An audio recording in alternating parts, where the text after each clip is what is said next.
G women's Tamil நேயர்களுக்கு வணக்கம். சில விஷயங்கள் நமக்கு தெரிந்திருக்கும். ஆனால் அதில் மறைந்திருக்கக்கூடிய தெரியாத விஷயங்கள் உங்களுக்கு அதிகமாக இருக்கும்.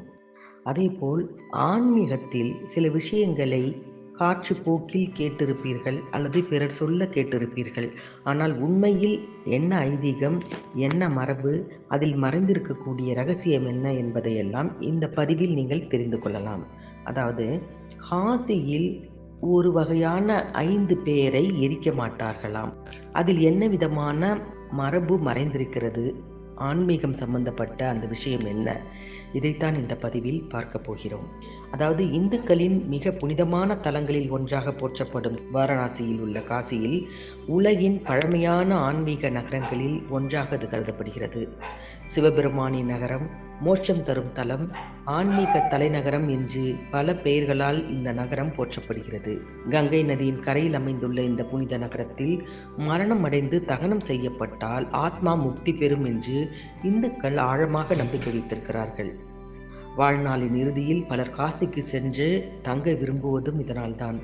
சிலர் தங்கள் உடலையும் காசியில் தகனம் செய்ய வேண்டும் என்ற ஆசையுடன் வாழ்கிறார்கள். இந்த நகரத்தில் அனைவரின் உடலும் தகனம் செய்யப்படுவதில்லை என்பது ஒரு வியப்பூட்டும் உண்மை. பல நூற்றாண்டுகளாக பின்பற்றி வரும் ஒரு மரபின்படி பழைய கால நம்பிக்கைகள் மற்றும் மரபுகளின் அடிப்படையில் உருவான ஒரு விஷயம்தான் இது. காசியின் ஆன்மீக தனிச்சிறப்பு.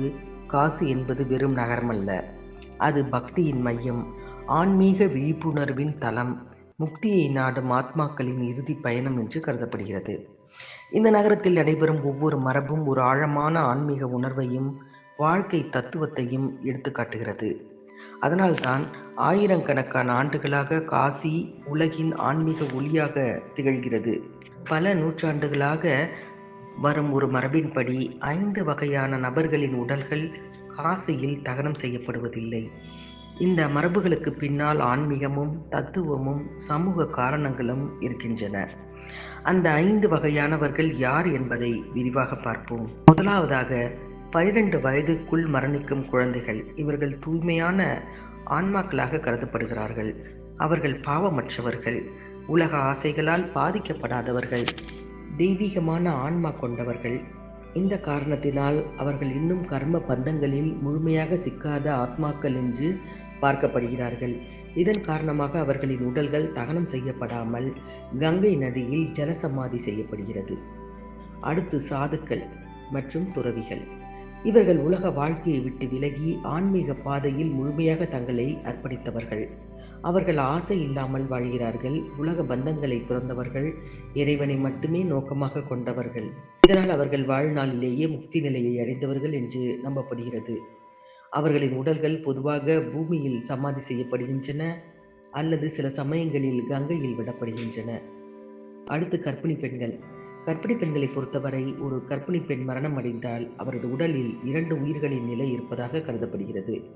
அதனால் பல இடங்களில் அவர்களை தகனம் செய்யாமல் கங்கை நதியில் ஜலசமாதி செய்யும் மரபும் கருதப்படுகிறது. இதற்கு பின்னால் உள்ள காரணம் உடல் அமைப்பையும் மரபையும் சார்ந்ததாக கருதப்படுகிறது. அடுத்து தொழுநோய் அல்லது சில தொற்று நோயால் இறந்தவர்கள்.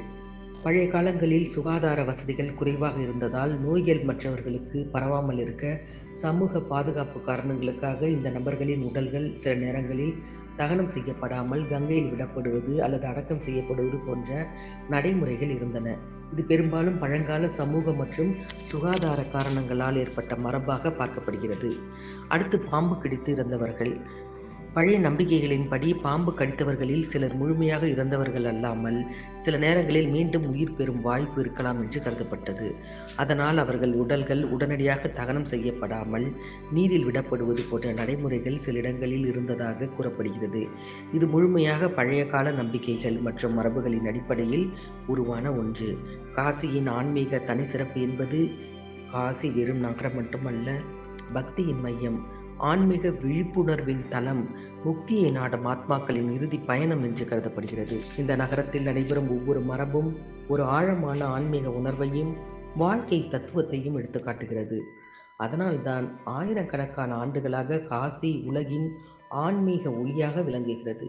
போன்ற தெரிந்த விஷயத்தில் தெரியாத விஷயத்தை தெரிந்து கொள்ளும் பதிவுகளை தொடர்ந்து பார்க்க மறக்காமல் ஜி உமன்ஸ் தமிழ் சேனலை சப்ஸ்கிரைப் பண்ணி வைத்துக் கொள்ளுங்கள். நன்றி, வணக்கம்.